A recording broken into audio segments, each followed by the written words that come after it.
नमस्कार, आप सब देख रहे हैं अखंड भारत टीवी। मैं विशाखा शर्मा स्वागत करती हूं आप सभी का मेरे चैनल पर। आइए देखते हैं इस वक्त की कुछ खास खबरें। भारत विकास परिषद द्वारा एक न्याय विकास गोष्ठी का आयोजन किया गया, जिसमें मुख्य अतिथि के रूप में श्री अर्जुन राम मेघवाल जी, माननीय केंद्रीय कानून मंत्री, जो कि विजुअल मीटिंग में शामिल रहे।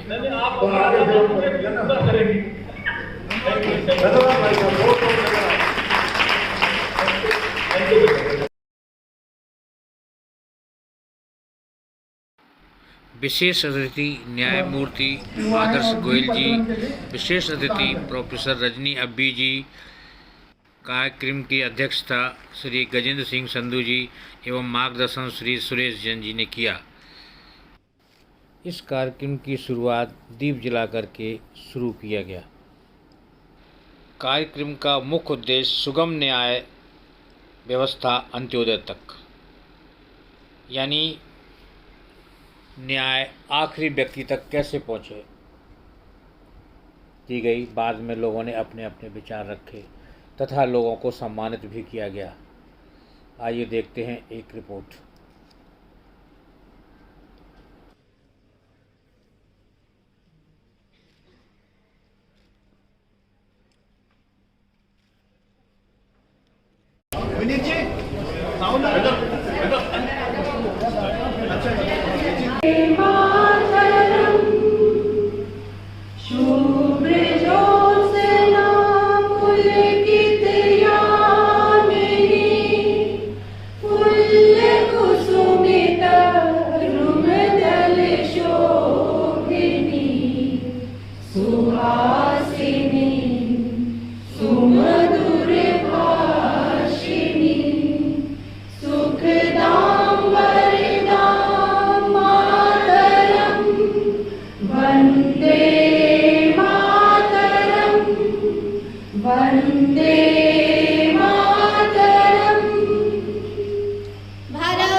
तो सर आपका मैं और मैं यहाँ पर से सभी लोगों से मैं अनुरोध करूँगा कि सर का तालीम गड़गड़ और साथ ही मैं अनुरोध करूँगा अरुणोदय गुप्ता जी देकर के हमारे श्री आदर्श गोयल साहब का सम्मान करें।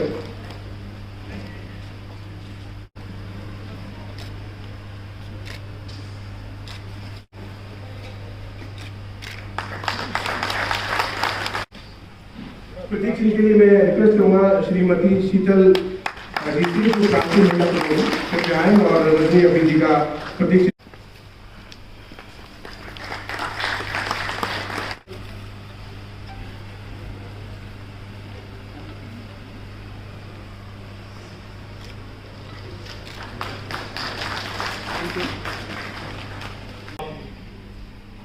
प्राचीन काल से लेकर के न्याय व्यवस्था हमेशा हर युग में महत्वपूर्ण रही है और न्याय व्यवस्था मजबूत होने से लोकतंत्र में मजबूत होता है। सुगम न्यायिक व्यवस्था अंत्योदय तक बहुत ही सुंदर विचार के माध्यम से आज ये कार्यक्रम रखा है भारत विकास परिषद ने। भाई साहब सुरेश जी जैन मुझे दिख भी रहे, मैं माफी चाहता हूँ भाई साहब, आना संभव नहीं हो पा रहा था, लेकिन मैं फिजिकल रूप से चाहे दूर हो लेकर मन से आपसे जुड़ा हूं। एनडीएमसी के हॉल में बैठा हूं, ऐसा महसूस कर रहा हूं।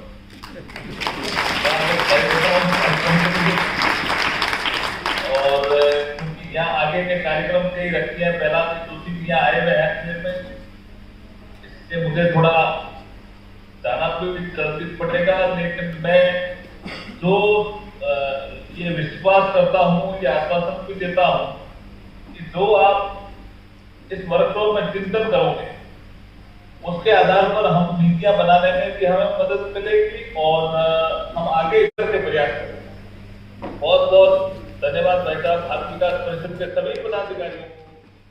एक अच्छी से अच्छी व्यवस्था हो सके, सरकार और जुडिशरी के सदस्य ये मिलकर के एक इस प्रकार का सिस्टम विकसित करें जिससे सामान्य से सामान्य व्यक्ति को भी न्याय मिल सके। आज इसी बात पर हमारे जो बहुत ही विद्वान वक्ता बैठे हैं, बहन रजनी जी भी हैं, हमारे अधिवक्ता भी हैं, हमारे अध्यक्ष जी भी अधिवक्ता हैं और हमारे आदरणीय विशिष्ट अतिथि जस्टिस आदर्श गोयल जी भी हैं। उन सब के माध्यम से हम इस विषय पर थोड़ा मंथन करेंगे। बाद में हम सब इस विषय को आगे कैसे चला सकते हैं, कैसे चलाएंगे, ये चलाने का प्रयास करेंगे। यही आज के कार्यक्रम का हेतु है।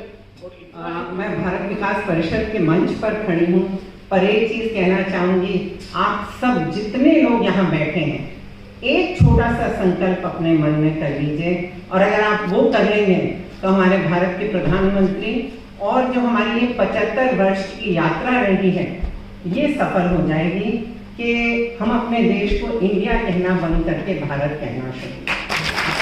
इतनी छोटी सी एक कोशिश और इसके पीछे एक वजह है। मैं बहुत लॉजिकली बात, तो हिंदी में भी मुझे सब रजनी बुलाते हैं, अंग्रेजी में भी सब रजनी बुलाते हैं, नाम बदल नहीं जाता। तो हमारे देश का इतना सुंदर नाम है, हम उसे क्यों किसी और नाम से बुलाएं? और ये नाम हमने नहीं रखा था, ये अंग्रेजों की देन रही है। सो हम अब 75 वर्ष में पहुंच चुके हैं और आगे अमृतकाल शुरू हो रहा है। तो एक छोटी सी कोशिश करें। हम इंग्लिश में भी बात कर रहे हो तो हम बोले माय कंट्री इज भारत, तो ये कहते हुए हमें शर्म नहीं आनी चाहिए, एक छोटी सी कोशिश जरूर करें। सबसे पहले मैं कहूंगी कि हमारा जो न्याय व्यवस्था है, ये भारत ये संविधान के अंडर आती है। अगर आप देखें तो हम पढ़ाते हैं कि there is separation of powers.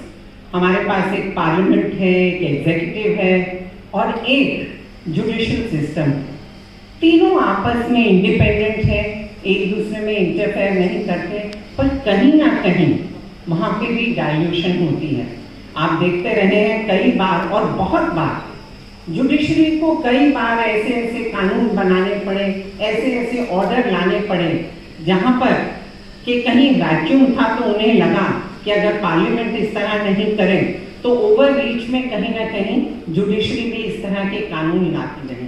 तो ये जो एक सेपरेशन ऑफ पावर्स है, ये कहीं ना कहीं डाइल्यूट भी होता है। परंतु फिर भी न्यायिक व्यवस्था जो है सबसे जिसे कहना चाहिए स्ट्रॉन्ग है। वो इसलिए कि वो एक इंडिपेंडेंट व्यवस्था है। अगर पार्लियामेंट कुछ गलती करे, कुछ गलत कानून बनाए, एग्जीक्यूटिव कोई गलती करे, तो हमारा जो न्याय व्यवस्था है उसको ठीक करता है।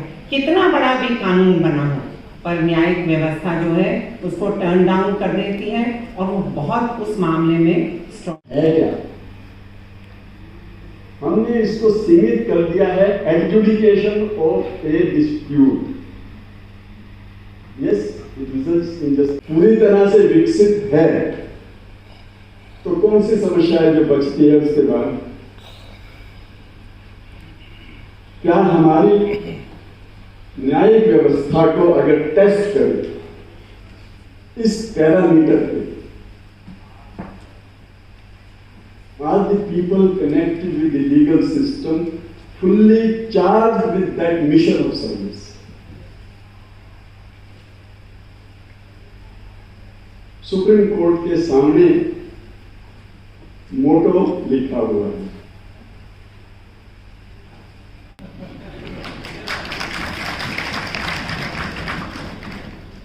तो जब कौरव पांडवों की लड़ाई हुई तो दुर्योधन ने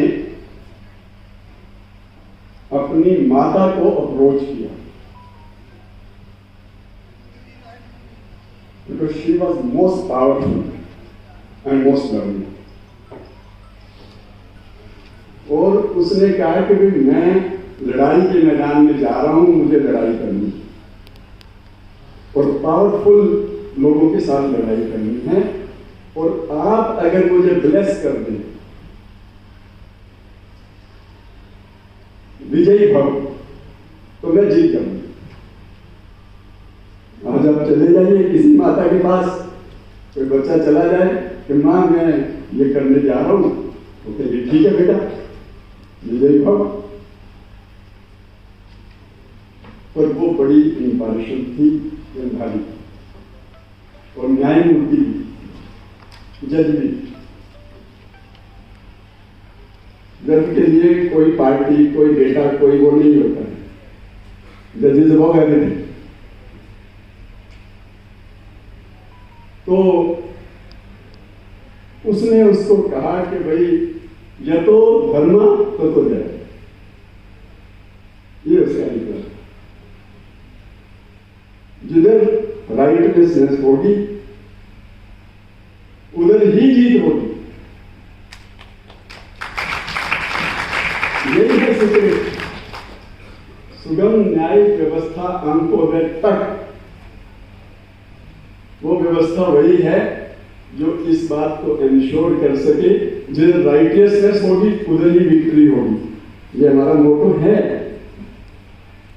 पर हमारी व्यवस्था उसको अगर टेस्ट करे तब कोर्ट में फैसला होना, is that enough to ensure justice to the last person in the queue, is another question.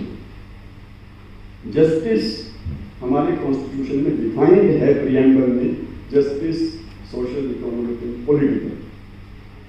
So justice is not merely adjudication of a dispute.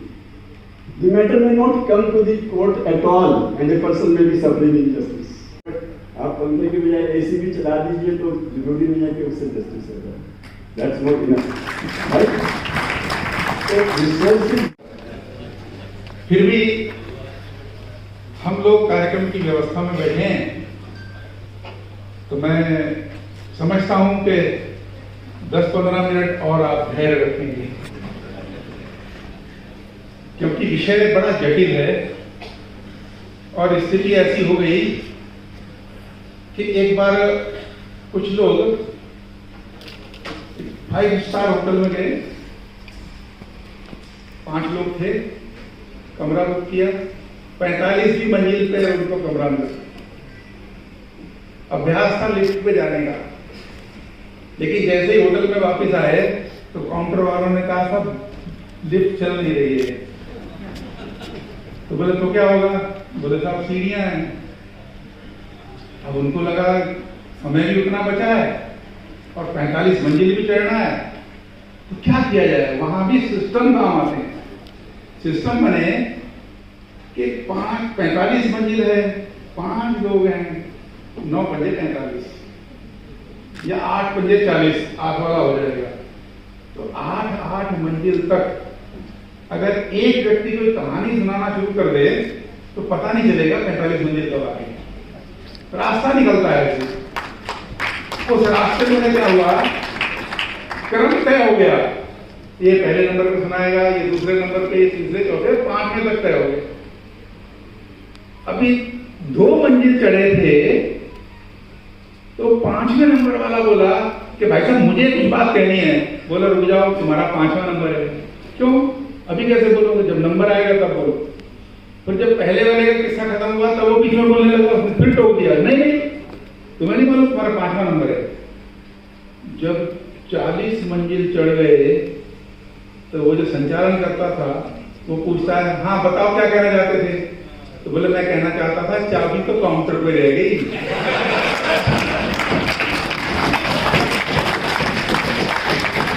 Problem क्या है?